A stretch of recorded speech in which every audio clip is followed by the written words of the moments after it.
الحمد للہ وکفى وسلام علی عباده الذین اصطفى خصوصا علی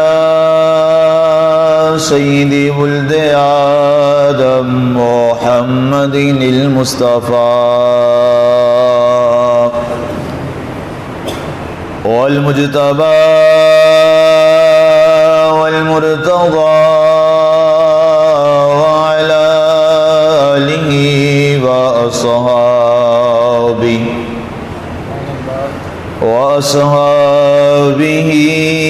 لنا مقتدى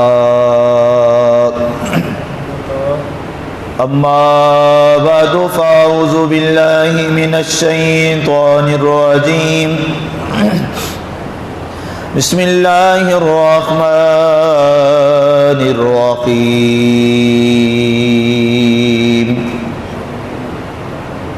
قل جاء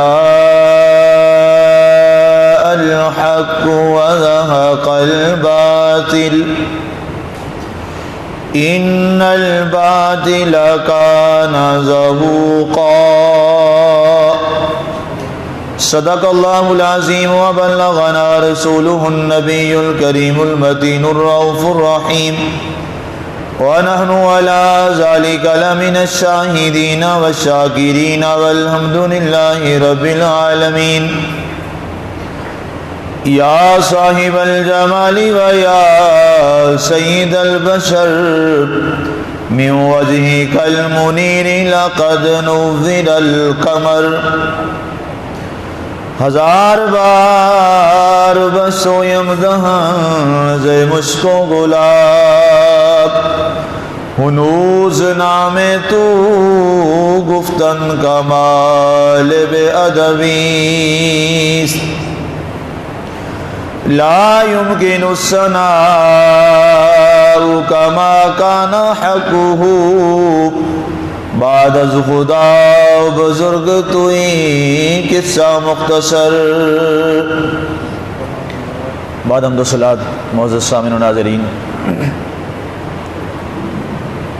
ماہ مقدس ماہ محرم الحرام کی مقدس گھڑیاں ہمارے درمیان گزر رہی ہیں۔ محرم الحرام جب بھی آتا ہے اور ہمیں نصیب ہوتا ہے تو ایک بہت بڑی شخصیت جن کی بہت بڑی قربانی اس کائنات میں اللہ نے قبول فرمائی اور ان سے لی، دنیا میں اس کا ذکر کیا جاتا ہے، عقیدت اور احترام کے ساتھ ذکر حسین پاک ساری کائنات میں بلند کیا جاتا ہے۔ یہ بات میں واضح کر دوں، بدقسمتی سے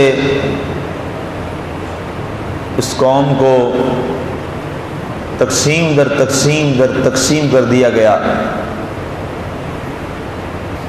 اور یہ تقسیم قبائل سے، ہماری سرحدوں سے، ہمارے علاقوں سے نکلتی ہوئی اور چلتی ہوئی ہمارے دین میں بھی داخل ہو گئی، اور دین میں بھی ہم تقسیم کا ایسا شکار ہوئے کہ آج اس وقت برے صغیر میں پوری دنیا میں کوئی وہ لوگ ہیں جناب جو توحید کے نام سے مشہور ہیں، جناب یہ توحید والے توحید بڑی بیان کرتے ہیں، کوئی وہ لوگ ہیں جو صرف یہ ذکر رسول بہت بیان کرتے ہیں، کوئی وہ گروہ ہے جو اس نام سے مشہور ہوا کہ یہ صحابہ کرام کا ذکر بڑا کرتا ہے، وہ صحابہ کا گروہ بن گیا۔ ایک ایسا گروہ بنا کہ جی یہ اہل بیت کا بڑا ذکر کرتا ہے، وہ اہل بیت کے گروہ کے نام سے جانے جانے لگے۔ سامعین، سوال یہ ہے، اللہ کی ذات کی توحید کیا ہم سب پر فرض ہے کہ نہیں ہے؟ کیا توحید کے بغیر کوئی مسلمان ہو سکتا ہے؟ کیا ذکر رسول کے بغیر اور محبت رسول کے بغیر کیا کوئی دنیا میں توحید پرست مسلمان ہو سکتا ہے؟ کیا ذکر صحابہ کے بغیر اور صحابہ کرام کی محبت کے بغیر کسی کا ایمان مکمل ہو سکتا ہے؟ اور کیا اہل بیت کے ذکر اور محبت کے بغیر کسی کا ایمان مکمل ہو سکتا ہے؟ نہیں ہو سکتا۔ تو پھر یہ تقسیم کس بات کی؟ کیا جو اپنے آپ کو سپاہ صحابہ کہلاتے ہیں، کیا صرف صحابہ کی محبت سے وہ نجات پا جائیں گے اہل بیت کو چھوڑ کر؟ نہیں پا سکتے۔ اور جو اپنے آپ کو صرف شیعان علی کہتے ہیں، کیا وہ صرف علی کی محبت سے باقی سارے صحابہ کو چھوڑ کر وہ کامیاب ہو جائیں گے؟ نہیں ہو سکتے۔ اور جو لوگ صرف اور صرف ذکر رسول اور توحید کا درس چھوڑ دیں، کیا وہ توحید پرست مسلمان ہو جائیں گے؟ نہیں ہو سکتے۔ اور جو سب تینوں کو تو مانے اور اللہ کی توحید کے درس نہ دیں، کیا وہ اپنے آپ کو مسلمان کہلا سکتے؟ نہیں کہلا سکتے۔ آج ہم نے یہ سوچنا ہے، یہ فیصلہ کرنا ہے کہ یہ تقسیمیں آئی کہاں سے؟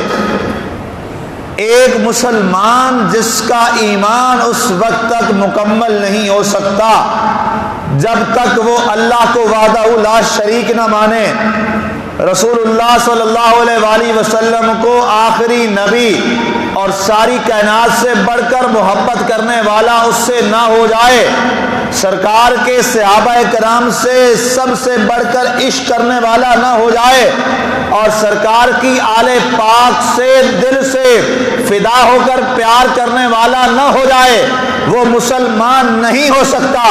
تو آئیے آج ہم یہ 1442 ہجری کے آغاز پر ہم یہ طے کر لیں اور یہ فیصلہ کر لیں کہ اب ہم ایک ہی آواز لگائیں گے کہ ہم اللہ کی توحید کو ماننے والے بھی ہوں گے، مصطفیٰ کی رسالت کو ماننے والے بھی ہوں گے، صحابہ کرام سے محبت کرنے والے بھی ہوں گے، اور اہل بیت کے نام پہ اپنا تن بن قربان کرنے والے بھی ہوں گے۔ جب یہ چار چیزیں یہ ہمارے درمیان آ جائیں گی اور یہ تقسیم ختم ہو جائے گی اور یہ ایک الگ تھلگ جو مقابلے والا نظام ہے یہ ختم ہو جائے گا، تو اس وقت مسلمان اپنی کسی سمت کا تعین کر سکے گا۔ اور افسوس یہ ہے، ہمارے اسلاف بڑی اگر کتابیں ہم پڑھیں اور ان کو اگر دیکھیں، ہمارے وہ بزرگان دین جو تیسری چوتھی صدی ہجری کے لوگ ہیں، دوسری صدی ہجری کے لوگ ہیں، اس وقت ساری کتابیں عربی میں لکھی جاتی تھی۔ عربی کتب کا اگر ہم مطالعہ کریں تو ہم دیکھیں گے اور ہم اندازہ کریں گے کہ وہ کیا عظیم لوگ تھے، کیا عظیم لوگ تھے۔ اور الحمدللہ ہم یہ برملا کہتے ہیں کہ ہمارا مسلک حق کا، اس میں اگر کوئی آج لوگ آگے ہیں جنہوں نے آ کر اس ہمارے مسلک کو خراب کرنے کی ناپاک کوشش کی ہے، اللہ انہیں ہدایت دے۔ ہمارے بزرگوں کا طریقہ یہ تھا کہ یہ لوگ جب توحید بیان کرتے تھے تو دنیا کہتی تھی کسی نے توحید سیکھنا ہے تو جاؤ عبد القادر جیلانی کے در دولت پہ جا کے پڑے رہو۔ میں حضور غوث پاک کا آخری جو آپ کے کلمات تھے جب آپ کا وصال ہو رہا تھا، جب آپ دنیا سے رخصت ہو رہے تھے، آپ کا جو آخری کلمہ مبارک جو میں نے سماعت کیا اور میں نے جو وہ پڑھا، وہاں پر آپ کی سماعتوں کی نظر کرنے لگا ہوں، آپ نے اپنے سارے محبین اور مریدین جو آپ کے پاس بیٹھے تھے ان کو آپ نے فرمایا علیکم بالتوحید، علیکم بالتوحید، علیکم بالتوحید، اے میرے ماننے والوں تم پر اللہ کی توحید فرض ہے، فرض ہے اور فرض ہے۔ یہ شیخ عبد القادر جیلانی کا اعلان تھا۔ آج کوئی پیر اٹھے اور توحید کا درمیان سے ذکر ہی چھوڑ دے، وہ کون سا پیر ہے؟ وہ کون سا ولی ہے؟ اس کو ہم اللہ کا ولی کیسے تسلیم کر لیں؟ ولیوں کا ولی شیخ عبد القادر جیلانی تو بوقت وصال یہ کہے، بوقت وصال یہ فرما دیں کہ علیکم بالتوحید، آج کوئی اٹھے اور کہے توحید کی ضرورت نہیں ہے تو ہم اس دینی خدمت کو کیسے تسلیم کر لیں گے؟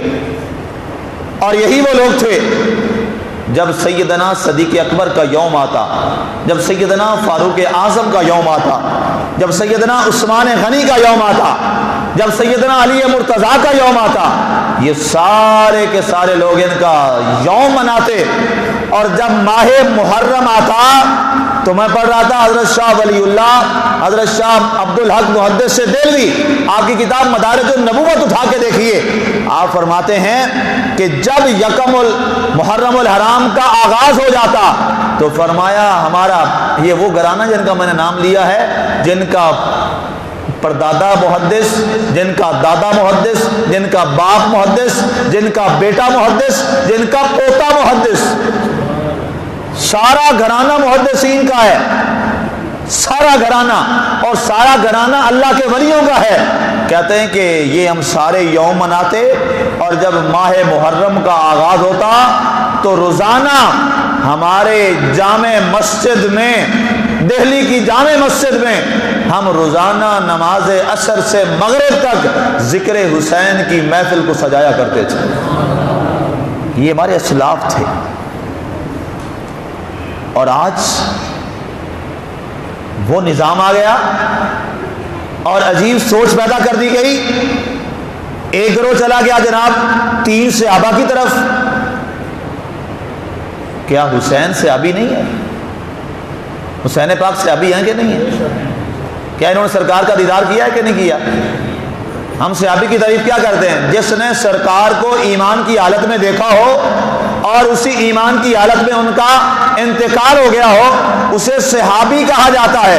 اب بتاؤ حسین پاک صحابی ہے کہ نہیں ہے؟ وہ جناب کون سے صحابہ کی ناموس کی بات کرنے والے ہیں، اور وہ کون سے صحابہ سے محبت کرنے والے ہیں جو 3 کو تو پکڑ لیں باقی کو چھوڑ دیں؟ حسن بھی صحابی رسول ہے، حسین بھی صحابی رسول ہے۔ اور کوئی آئے وہ جناب 3 کو چھوڑ دے اور 1/4 کو پکڑ کے بیٹھ جائے اور محبت رسول کا دعویٰ اور دین کے تکمیل کے دعویٰ کرے، تو بتاؤ جو پہلے سارا نظام کائنات اللہ نے ان 3 کے حوالے کیا تھا وہ کدھر چلا جائے گا؟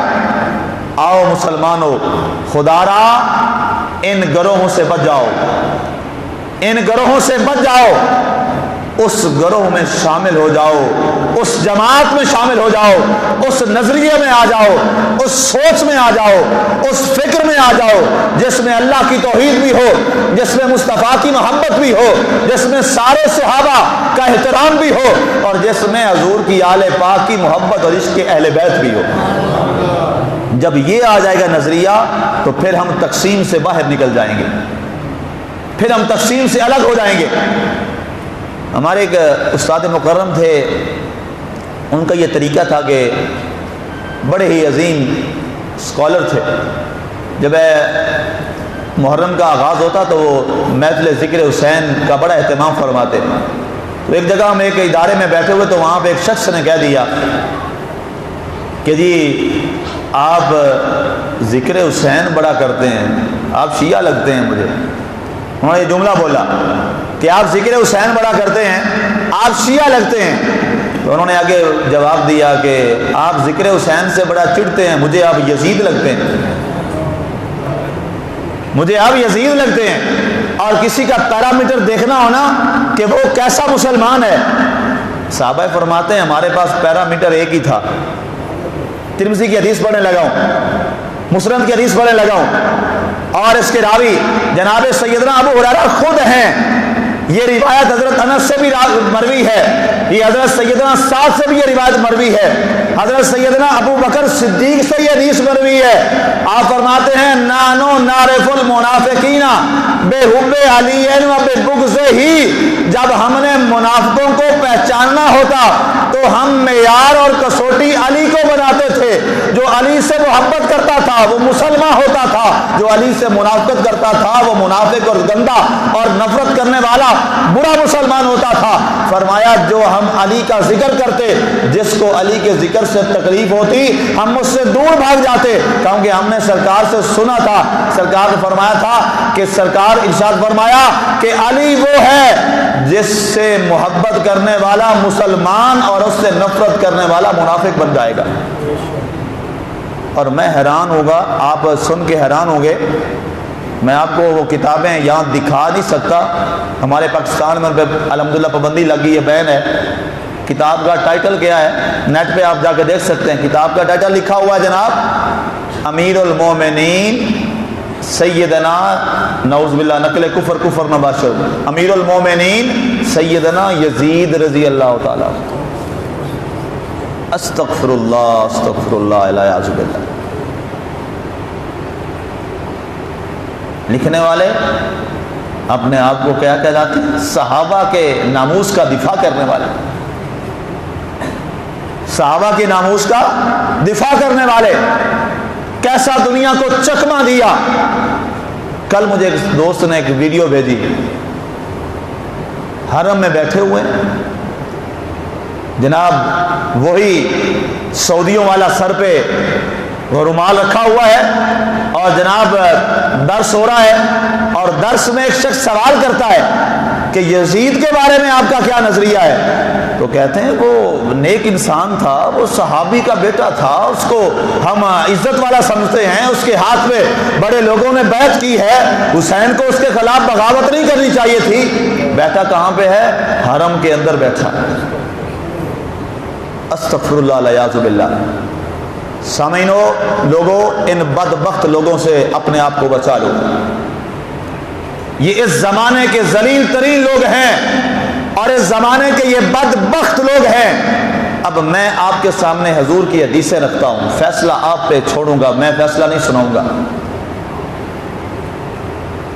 حضرت اسامہ بن زید بن حارثہ رضی اللہ تعالیٰ عنہ فرماتے ہیں کہ رات گئے، مجھے سرکار سے کوئی کام پڑ گیا، کوئی بڑا ضروری کام پڑ گیا، تو میں سوچ رہا تھا کہ اب جاؤں کہ نہ جاؤں، سرکار کے آرام کا وقت ہو گیا ہے، رات ہو گئی ہے، لیکن پھر مجبور اتنا تھا، میں نے کہا اب سرکار کے پاس نہ جائیں تو کدھر جائیں؟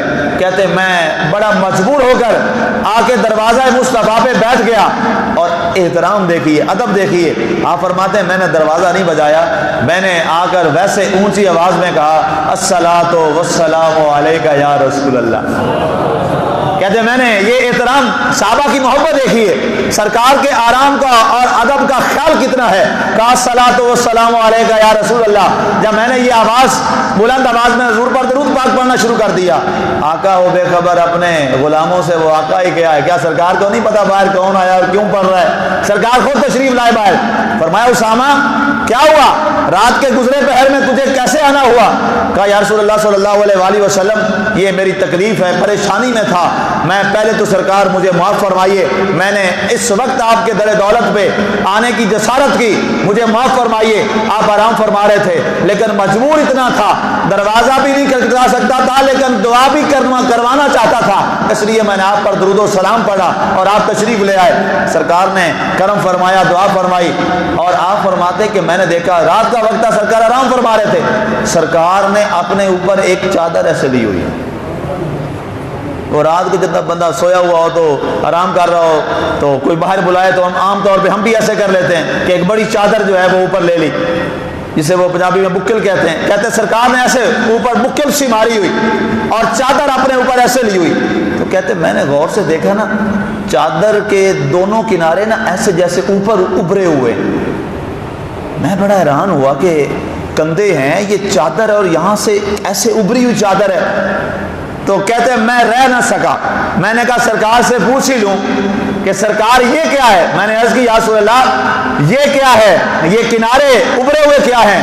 فَكَشَفَ رِضَاهُ، حدیث کے الفاظ ہیں، حضرت اسامہ کے الفاظ، آپ فرماتے ہیں کہ فکشف رداء رسول اللہ صلی اللہ علیہ وسلم، سرکار نے اپنی چادر کو ایسے کھول دیا، فنظرت الحسن والحسین فی رمائہ، میں نے دیکھا کہ دائیں بغل میں حسن پاک ہیں اور بائیں بغل میں حسین پاک ہے۔ نعرہ تکبیر، نعرہ رسالت، نعرہ تحقیق، نعرہ حیدری، حسینیت زندہ باد، حسینیت زندہ باد، جدیدیت مردہ باد۔ اب کہتے ہیں میں نے دیکھا دائیں پہلو میں حسن پاک ہیں اور بائیں پہلو میں حسین پاک ہیں۔ اب سامعین آپ سے اگر میں یہ سوال کروں، آپ ایمانداری سے بتائیے گا، کائنات کے اندر پہلے سب سے پہلے بزرگ و برتر سارے صحابہ کے سردار صحابی جناب سیدنا صدیق اکبر رضی اللہ تعالی عنہ، ان سے لے کر آخری صحابی حضرت اسلمی تک رضی اللہ تعالی عنہ تک، کسی کو یہ شرف ملا ہے کہ رات میں حجرہ مصطفیٰ میں وہ یہاں اور یہاں پہ آیا ہو؟ کسی صحابی کو؟ اور دفاع صحابہ کا نام لینے والوں، یہ دو صحابی تمہیں نہیں یاد آئے؟ ایک اس پہلو میں اور ایک اس پہلو میں۔ خدا کی قسم آج اگر ہمیں روضہ رسول کی جالیاں چومنا نصیب ہو جائے نا تو ہم ساری زندگی اپنے مقدر پہ ناز کرتے ہیں اور کرتے رہیں گے کہ ہمیں سرکار کی جالیوں کو چومنے اور بوسہ دینے کا موقع ملا ہے، حالانکہ وہ دیوار در دیوار در دیوار در دیوار 7 پردوں کے بعد، لیکن ہم کیا کہتے ہیں، اس دیوار کو نسبت تو میرے مصطفیٰ سے ہے۔ ارے وہ دیوار کی جالیاں جو 7 پردوں کے بعد ہیں، انہیں اگر انسان کو لب لگانا نصیب ہو جائے تو انسان اپنے مقدر پہ ناز کرتا ہے، اور جس کو چادر کے اندر مصطفیٰ کا جسم پاک مس کرتا ہوگا اس حسن حسین کا کیا مقام ہوگا، اس کی عظمت اور شان کیا ہوگی۔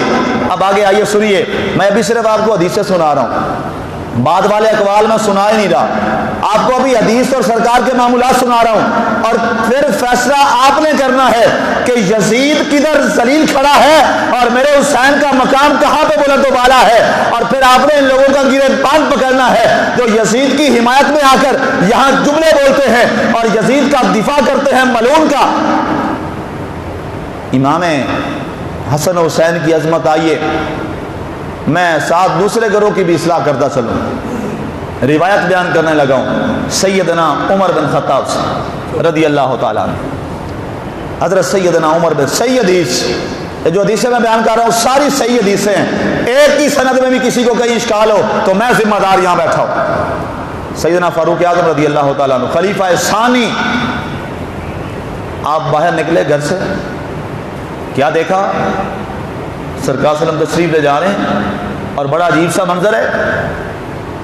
راوی لکھتے ہیں رأیت الحسن والحسین علی عاتق النبی صلی اللہ علیہ وآلہ وسلم فقلت نعم الفرس تحتکما فقال نعم الفارسان، کہتے ہیں میں نے دیکھا کہ سرکار کے دونوں کندھوں مبارک پر، دوش مبارک پر حسن اور حسین سوار ہیں، دائیں کندھے پہ امام حسن پاک موجود ہیں اور بائیں کندھے پہ حسین پاک سوار ہیں۔ فقلت نعم الفرس تحتکما، میں نے جسارت کی اور ہمت کی، سرکار سے تو کوئی بات نہیں کر سکا، میں نے شہزادوں کو مخاطب کیا اور کہا فقلت نعم الفرس تحتکما، اے شہزادوں مبارک ہو، تمہاری سواری کتنی باکمال ہے۔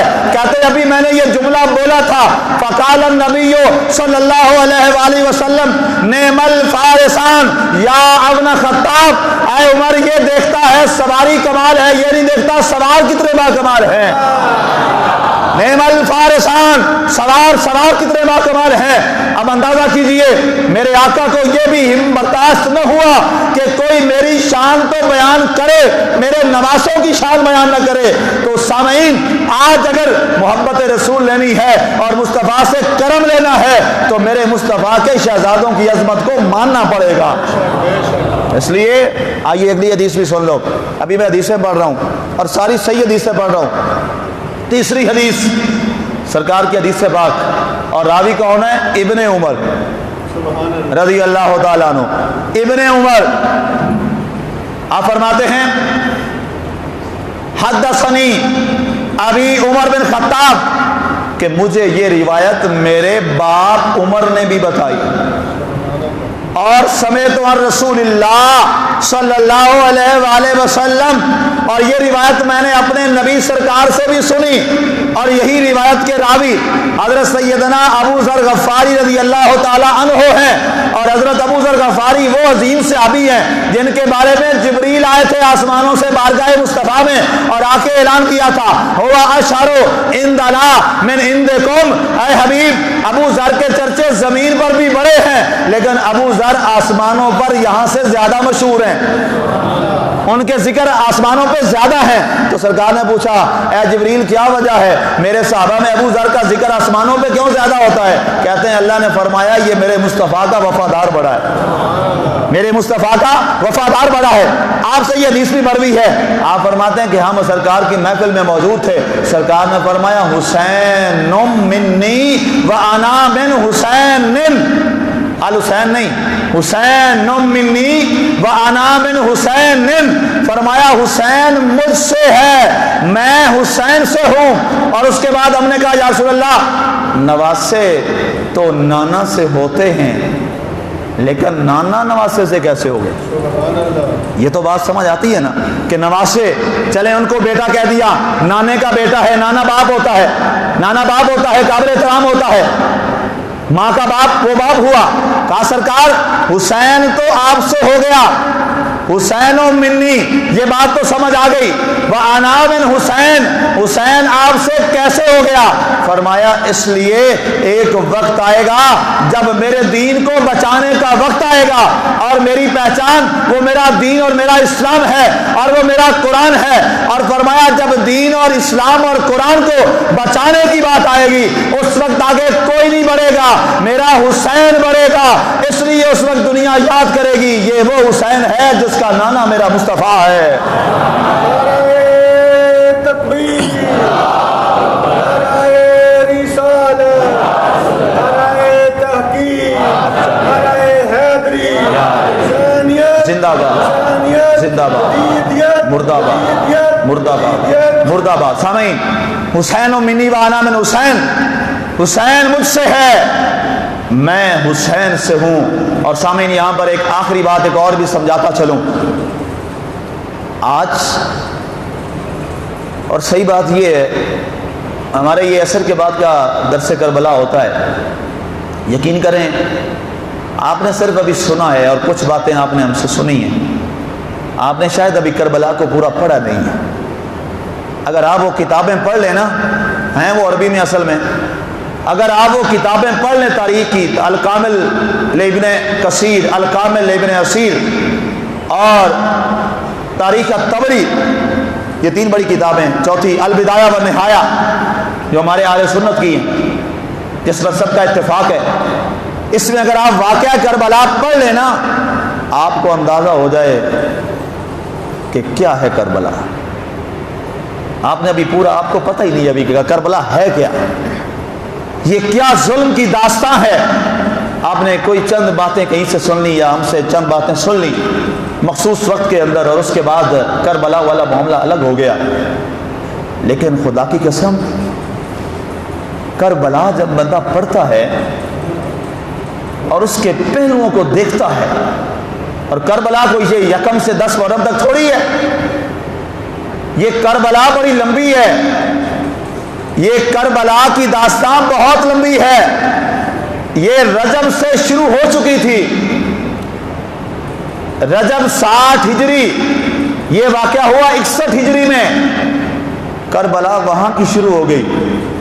اور آپ اگر وہ دیکھیں گے اور پڑھیں گے، خود پڑھیں گے اور سرکار کے تصور میں آ کر اور آل پاک کے تصور میں آ کر اگر آپ پڑھیں گے تو آپ کو اندازہ ہوگا کہ حسین و منی و انا من حسین کا مطلب کیا ہے، کہ حسین مجھ سے اور میں حسین سے ہوں، اس کا مطلب کیا ہے۔ اور ایک حدیث میں پڑھ رہا تھا، حضور نے کتنا بڑا اعلان کیا، یہ کسی مولوی مفتی شیخ الحدیث یا محدث کا اعلان نہیں ہے، یہ کائنات کے مالک رسول اللہ کا اعلان ہے۔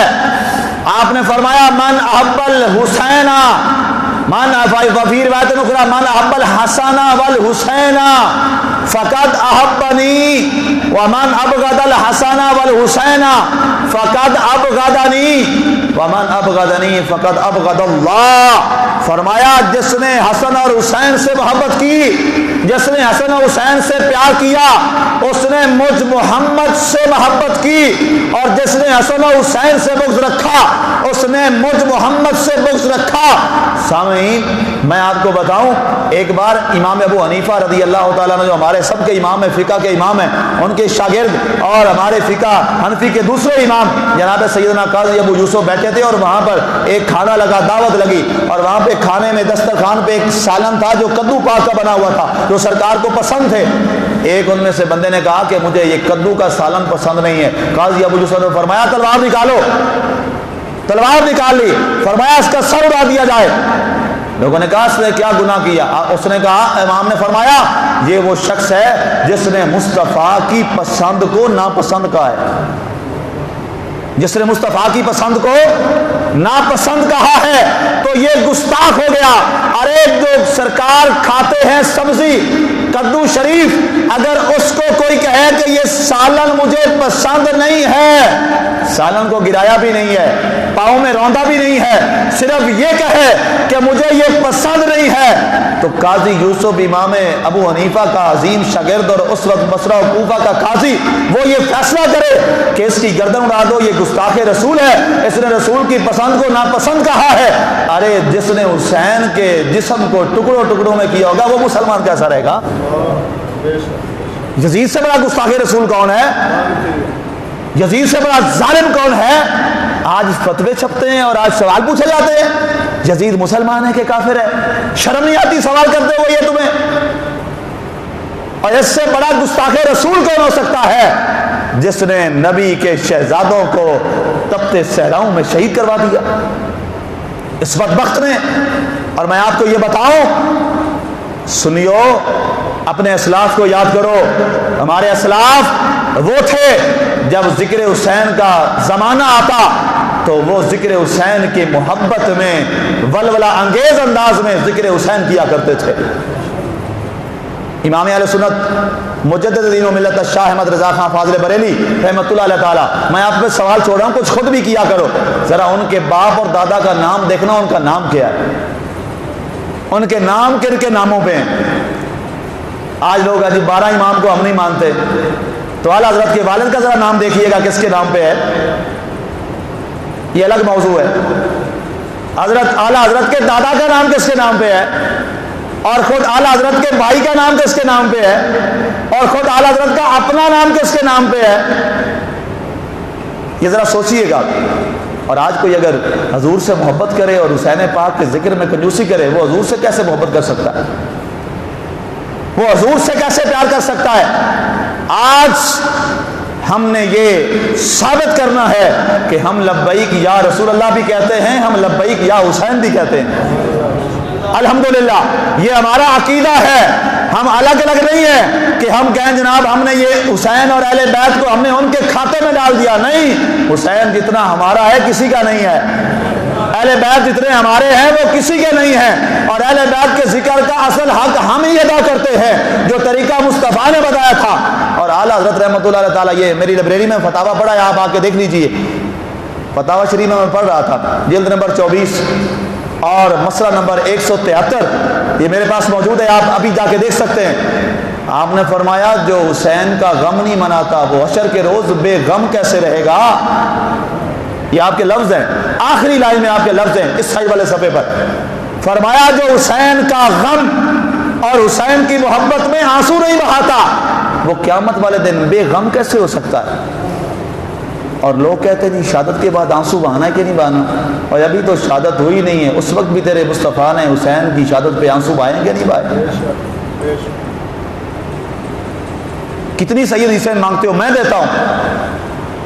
سیدہ ام سلمہ فرماتی ہیں سرکار نے مجھے جب مٹی دی فرمایا یہ مٹی رکھ لو ام سلمہ، اذا تحولت دمن، جب یہ مٹی خون بن جائے تو سمجھ لینا ان ابنی حسین قد قتل فی ارض کربلا، کہ میرا بیٹا حسین کربلا میں شہید ہو گیا ہے۔ تو اس کے بعد کہتے ہیں آپ سرکار رونا شروع ہو گئے اور آپ کے آنسوؤں کی لڑیاں لگ گئی.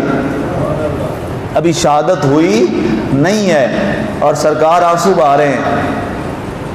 آنسو بہانا اور ہوتا ہے. ہاں نوا اور یہ ماتم اور یہ ساری چیزیں اس کے ہم قائل نہیں ہیں، لیکن حسین کی محبت میں آنسو بہانا تو میرے مصطفیٰ کی سنت ہے. اور یہ میرا جملہ یاد رکھنا، آن دی ریکارڈ میں کہہ رہا ہوں، امام حسین کی محبت میں آنسو بہانا یہ مصطفیٰ کی سنت ہے. یہ میرا اور میرے اسلاف کا عقیدہ ہے، یہ میرے بزرگوں کا عقیدہ ہے، یہ تمام ائمہ اہل سنت کا عقیدہ ہے. اور سامعین، ہم یہ کہیں گے اور ہم یہ ثابت کریں گے کہ لبیک یا رسول اللہ بھی ہمارا نعرہ ہے اور لبیک یا حسین بھی ہمارا نعرہ ہے. ہم مصطفیٰ کو بھی لبیک کہتے ہیں، مصطفیٰ کی آل پاک کو بھی لبیک کہتے ہیں. لبیک یا حسین.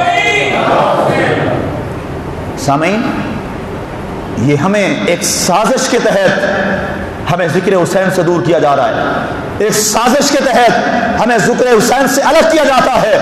یہ فتویٰ امام اعظم ابو حنیفہ پہ بھی لگا، یہ فتویٰ امام شافعی پہ بھی لگا، یہ فتویٰ امام مالک پہ بھی لگا. اور امام مالک کو اور امام احمد بن حنبل کو تو کوڑے لگے کہ تم اہل بیت کا ذکر بڑی کثرت سے کرتے ہو. فرمایا کوڑے مار دو، تم جو فتوے لگانے ہیں لگا دو، ہم ذکر حسین کریں گے، ہم ذکر اہل بیت کریں گے، ہم اہل بیت کے نام کی مالا جپیں گے. ہم لبیک یا رسول اللہ کہتے ہیں، ہم لبیک یا حسین بھی کہیں گے، اس لیے کہ یہ نظریہ ہمارے مصطفیٰ نے ہمیں دیا.